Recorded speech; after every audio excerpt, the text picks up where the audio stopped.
Hello everybody, welcome to another video. Today is the 2nd of August and today we're going to be talking about the full front line. Sorry for not uploading recently. I've been very busy, but now I'm back to business. I'm going to try to get the audio fixed and everything, so that's going to take a while. But now we're going to talk about the entirety of the front line, beginning with Kupyansk. Now in this sector, the Russians continued their attacks towards the city of Kupyansk. They are trying to kick out the Ukrainians from the forested region directly to the north. So they've been advancing from Liman Perishi towards towns like Zherebets for a while now. We know this. What's new is that now the Russians have advanced, perhaps 1-2 kilometers to the south, deep into the forest, and they have reached positions that are very close to the settlement of Kalinove, which isn't really a settlement. Look at it. There's basically no houses in here. It's just a bunch of roads and forested areas. So there's some fighting over there, shooting battles. But the Ukrainians generally still hold the line over here. They are moving in reinforcements, though. They are being built up around different key hubs like Zherebets, So around there, they're sending reinforcements to try to protract the defense for as long as possible in order to build up defenses on both sides of the river in Kupyansk itself. Now, going to the south to the Zherebets bridgehead, this is very important. I have not been able to talk about it, although there's a lot of news and updates that I mentioned in my previous short 2 days ago, I think. But I didn't do the topic justice, so I'm going to try to do that here. So in essence, we know that the Russians were able to advance from the Zherebets River, perhaps 5-6 miles at most, reaching at most the Kharkiv-Luhansk border. That was the extent of their gains. And they were able to take over Zherebets, Nadia, and they were also able to take Novogorivka, enter Libove. The Ukrainians, given the nature of the war, this is something that you'd expect, by the way, because whenever one side, and this isn't just Russians, it's Ukrainians as well, whenever they send a large contingent of forces to try and attack in a certain direction, the other side knows about it when they're approaching the front line. There's good intelligence, and it just becomes pretty clear. And so they're able to move in their units from other parts of the front line pretty quickly and seal whatever breakthroughs being attempted. That's what happened here as an example. And this is a testament to how the nature of the war really is, because this is a sector where you'd least expect an attack. But even despite that fact, the Ukrainians were still prepared to move in units from other sectors and hold a line. And that really goes to show how static the nature of the front line really is. If the most significant breakthrough that either side can make is a 5-kilometer advance in a rapid succession, and even that gets quelled very quickly and pushed back, and it really shows how we're in a really big stage of attritional warfare and positional fighting. So in essence, what happened is the Ukrainians were able to move in different units from other parts like Kremina, Kupyansk, and they do have depth in this area. They do have a lot of brigades that are fighting and could be rotated, so they moved 25th Airborne, some of its detachments, of course, 66th Mechanized Brigade, that played a big role artillery-wise, 40th Artillery Brigade, and the National Guard Unit Omega. They were moved in. They had played a big part in holding a line, and we don't know exactly the information about counterattacks, but they did definitely counterattack in this direction. Now, the extent of Ukraine's gains in this area are disputed. I've seen Russian sources that claim that Nadia and Novogorivka are either still contested or still under Russian control, and then a lot of Ukrainian sources are saying that the towns are either contested or under Ukrainian control. So when I see something like that, it just makes me think that for now to err on the side of caution, because there's no outside confirmation from videos yet that it is still contested at the moment. And it's weird because the Ukrainians, they started their counterattack in this area towards towns like Nadia and towards towns like Novogorivka on the 26th of July. So you'd expect for there to be more information coming out since then, because it's basically been a week since then about the situation, but no, apparently not. So what this means is that the Russians really only control one town in its entirety across that bridgehead. But the specific towns and the specific square kilometers isn't what really matters. What matters is the Russian objective in this area. And we don't obviously have an official statement as to what the Russians were trying to do by crossing over the Zherebets River in this area. But to me, it seems like they tried doing it here because of the heights that the Ukrainians possess in towns like Kupyansk, Novosibirsk. These are on very high elevation compared to the front line, compared to a town like Svatove. It's a great position for artillery. We've talked about this before. And so it does make sense for the Russians to try to take over those positions. And if that was the Russian goal, which I do think it was, then they have been unsuccessful in that regard, because they never even reached it And now it's going to be pretty difficult because the Ukrainians have moved in these reinforcements, which will make it extremely difficult for a breakthrough deep into the other side's lines. Right now, the front line to Kupyansk is about 5 kilometers. And that was the distance that the Russians were able to make at the beginning without the Ukrainian preparations, when they were pretty much caught by the surprise. And if the argument is that the Ukrainians, they are now spreading out their forces, which will allow Russia to advance on other sectors, if that was the Russian plan, then that's not also working so far. Maybe it will in the future, depending on how Russia conducts itself. But we didn't really see any sort of major Russian advances or even minor ones around the Kremina Liman sector since July 26th. And we didn't see really much of anything Kupyansk either, besides what I just talked about in the beginning of the video. And so I would say that for now, the Ukrainians have sealed off. The Russians do still control a bridgehead, so we'll have to see what they do with it, if the Ukrainians are able to fully push them out or if they keep them in. The Ukrainians are moving in reinforcements to the Zherebets, and that will allow them to continue moving in companies near the front line to continue fighting. There was some very heavy fighting, actually, in the forested areas that are connecting Zherebets to Zherebets around that river. And the Ukrainians are also moving in cluster munitions. They're being fired from 155 millimeter guns, being fired from the town of Zherebets, generally in that high ground. And, some of the guns that they're using for this, they could presumably be M777s or FH70s. Those ones, they do have max firing ranges of 20 to 40 kilometers. But given the fact that they're being fired from Zherebets to the front line generally, Rahorodka, Zherebets, Kovalivka, Karmajianivka, that's a town that's being shelled pretty heavily. It's a center for a lot of this Russian offensive operations. And that range is about 11 kilometers, something like that. And so this is much shorter range shelling, not really aiming for Zaporizhzhia as much. And so that's it for the situation around Luhansk. Let's go to the south and talk about Klishchiivka and generally the Bakhmut sector, where the Russians, they are on the defensive footing in a place like Bridgehead, but they have still been able to hold a line, and despite all of that. And it is much calmer now than it was a couple of weeks ago when we were talking about the Battle of Bridgehead.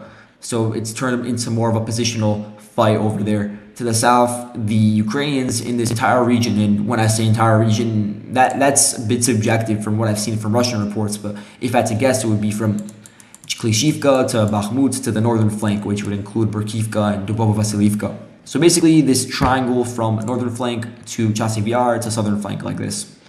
In this general area, the Russians are reporting that there are generally about 30 plus brigades that the Ukrainians have stationed.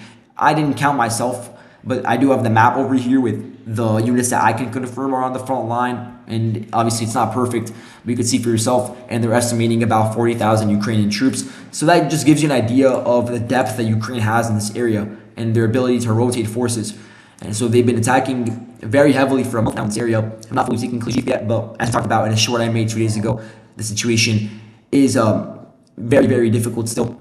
It's heating up. A lot of fighting over here in the northern part of the town. The Ukrainians assaulting from the heights they took over, assaulting through some forested areas, assaulting from the south. They took over a water station recently, which confirms that they're in the town itself. There's geolocated footage from the 80th Air Assault Brigade. And that shows you that there's a variety of Ukrainian units. You have units that are, airborne units. You have these motorized brigades. You have these volunteer groups, assault units, all of them, and they're being sent in. A lot of them being rotated as well. A lot of the Ukrainian fighting is aimed at reaching the rail line. This rail line is an important Russian defensive fortification that they've been setting up. And this is basically going to be their fallback line if they lose Klishchiivka and they lose Andriivka and Kuryumivka. So in this area, they have a bunch of different dugouts that are to the east of the rail line, and that's where they're trying to plan out in case of the worst for the Russian side. And Ukraine is already beginning to attack these fortifications across the rail line with FPV drones and artillery across the Donbass Canal. They're attacking in that direction. And they are actually trying to circumvent these Russian defenses right now by trying to attack through the forested areas to the north of Klishchiivka. So I'll show the arrows for where they're trying to attack. They're attacking generally in this direction. I've seen some videos of armored vehicles, not many, but a few armored vehicles probably carrying personnel, and also infantry groups that are attacking and fighting in this forested area that is in between Klishchiivka and Bakhmut. And this is an area that you really wouldn't expect. There weren't that many heavy clashes in this area. Most of them happen to the south of where I'm marking these blue lines. And so if the Ukrainians were able to go through this forested area and cross past the rail line, that would give them an opportunity to override some of the Russian defenses. So that may be what Ukraine is trying to do with these attacks. Now, most of the Ukrainian attacks in the past week have not been concentrated on Klishchiivka itself. It seems the Russians are able to hold the line over there. Where a lot of it has been concentrated is towards the southern flank of Klishchiivka. You have Ukrainian units attacking towards Andriivka. Andriivka is still obviously contested. There's probably still a Russian presence from airborne units, actually the 57th Guards Motorized Rifle Brigade and some Bakhmut forces. They are settled in this area, trying to defend to prevent the Ukrainians from taking over a town that is important for the southern flank. It also has some heights surrounding it that Ukraine is now taking over. Some of those heights would be in this area that I've marked in blue. So the fighting is still ongoing over there. The Ukraine is very close to the town. To the south, they have been able to advance a couple of kilometers, you could say, since the last time I updated this, maybe 1.5 kilometers. And the front line has shifted about 2 kilometers to the south, with the Ukrainians entering Kupyansk, maybe not entering, but very, very close, on the outskirts. There are reports of fighting around the cemetery over here, which is very, very close to the town itself. And Ukrainians are actively shelling Zelenopilia, Kupyansk, or Zaporizhzhia. And so for now, this means that the Ukrainians do have an opportunity to assault the town of Kupyansk from the north, and they are approaching, the front line is shifting towards their favor. Now, moving to the south, we're going to look at Zaporizhzhia. Actually, first, I want to mention that the Ukrainians, and this was only something I saw on Ukrainian side, so that's pretty interesting, so I didn't change the map accordingly, but what they are alleging is that they were able to advance south of Novomikhailivka and relieve some of the pressure on the town, because you can see how it's enveloped from 3 different sides. That's extremely difficult to defend, especially for one of these singular units from the 79th Brigade. They've been holding out in this area for a very long time, and the Russians have not really gained steam in this area for a while, but still, positional fighting is very difficult to maintain that. Now, it seems like, at least according to Ukrainian sources, they have been able to advance towards this hedgerow over here, which is more reflective of the front line. So I can confirm that, but that's just what they're saying. Now, going to the south, we're going to look at the situation around Staromaiorske. And I just want to say that it's not like the Russians have re-entered the town. I don't want people to misconstrue what I'm going to say about the situation over here. What's really going on is that the Russians retreated due to the fact that the town was very decimated. It's also on very low elevation, just adjacent to this river over here. So it's very hard to hold those positions. And it's also hard for Ukraine to hold those positions. On the map, I have them marked as controlling the northern part because we have a lot of footage from that area. And perhaps that area might be a bit less affected. You have some Ukrainian troops that are crossing through the roads over there. But then the area that's close to the Russian lines, I don't really think that, based on what we're seeing, that the Ukrainians have a permanent settlement in these 4 positions. There have been attempts by the Russians to counterattack. There have been 2 reported skirmishes that the Ukrainians have mentioned. Both of them reported by the Ukrainians to have failed. And it's not like we have any proof that the Russians have re-entered the town. So that's not what I'm saying. But what I'm saying is that it's going to be hard for Ukraine at the current moment to hold forward positions in this area. So it just seems, and unless we see anything otherwise, that this area over here in most of Staromaiorske would be considered a gray zone. That could change, obviously, if a town like Robotyne falls to the Ukrainian forces. Then it would be much easier to hold Staromaiorske. Or if the Ukrainians assaulted the heights that Russia controls. Russia does control a higher elevated area in this area that I'm circling over here with this oval. And this gives the Russians a great firing position to overlook Staromaiorske and some of these other towns that are adjacent to the Mokriali River.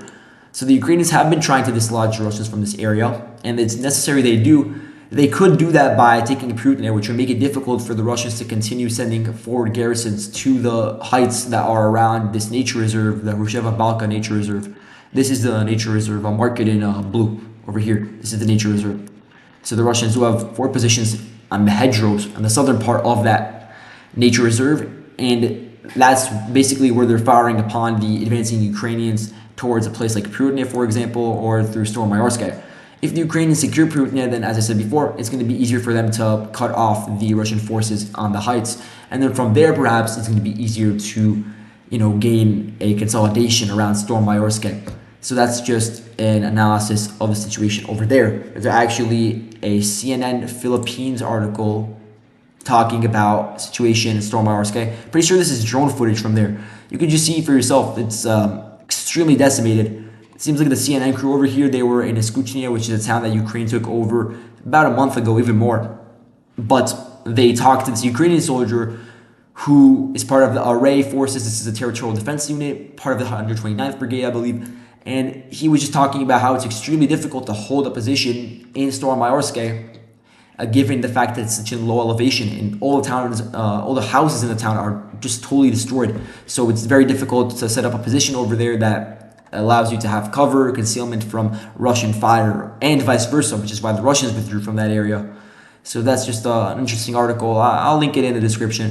But going back to the situation around Prutne, the Ukrainians have been advancing into the direction. The Russians are still in the town, fully controlling, but the Ukrainians have been making advances in that direction. Right now, you could say their forward positions are in some of the forested patches right to the north of the town, very, very close, only maybe 1,000 meters away.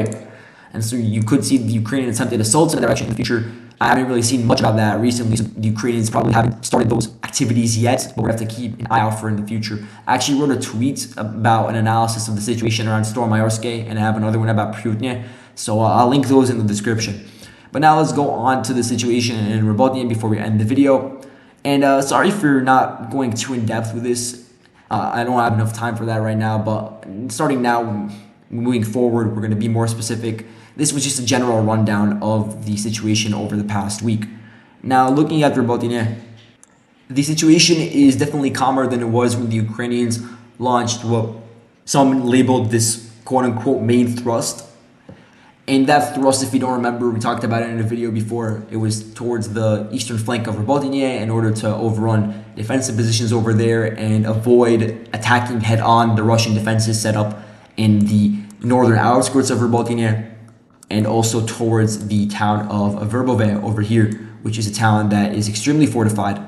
And I will edit all these fortifications to make them more indicative of the reality on the ground, but for now, these black lines will do. The situation is calmer now. The Ukrainians, they reverted back to their earlier strategy of sending in smaller infantry groups with some armored vehicles. Admittedly, there have been some tanks reported, some infantry fighting vehicles that are moving through this area. A lot of them have been caught in Russian fire. And it is easier for the Russians to spot them now because they're not being sent en masse. Before, there was like 80 tanks or 80 armored vehicles being moved in at once in this one area specifically, and it was very overwhelming for Russian defenses, and a lot of them were able to slip through the cracks and reach pretty deep into Russian positions.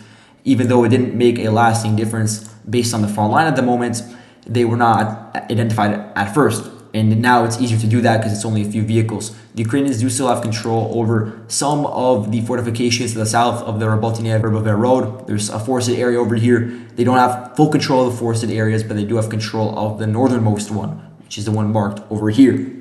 And now there's some excuses or some explanations, you could say, as to why the assaults have died down recently. One would be that the previous ones, they were sent in, they had their mission, and you could say they were generally pushed back, and now they're beginning to regroup. And then the other idea is that there was very poor weather in the past week. And I mean, there was some rain, admittedly, which makes it difficult for vehicles to pass through these open fields. There's not a lot of paved roads over here. But let's look into the future just for a second to look at the forecast. Look at the percent of precipitation. The chances of it happening are pretty low right now. It's like ranging from 0 to 10% to 20% over the next week. And so, yeah, there may be light rain. It's not enough to totally stop an armored column. And so, for now, it seems like what the Ukrainians are doing is they had their assault. They're beginning to regroup. They do still have resources. They're not running out of resources. They do still have from the 10th Army Corps. They have resources from the west that were moved in. All of those pieces of equipment, vehicles, all of that. And so they are beginning to regroup. They're moving in their command posts closer to the front line around towns like Orikhiv. And so we'll see the Ukrainians attempt similar sorts of large assaults, large mechanized assaults in the future unless they have a change of strategy. And so that's really all I have for today. Thank you guys so much for watching. I'll see you guys in the next video. Goodbye.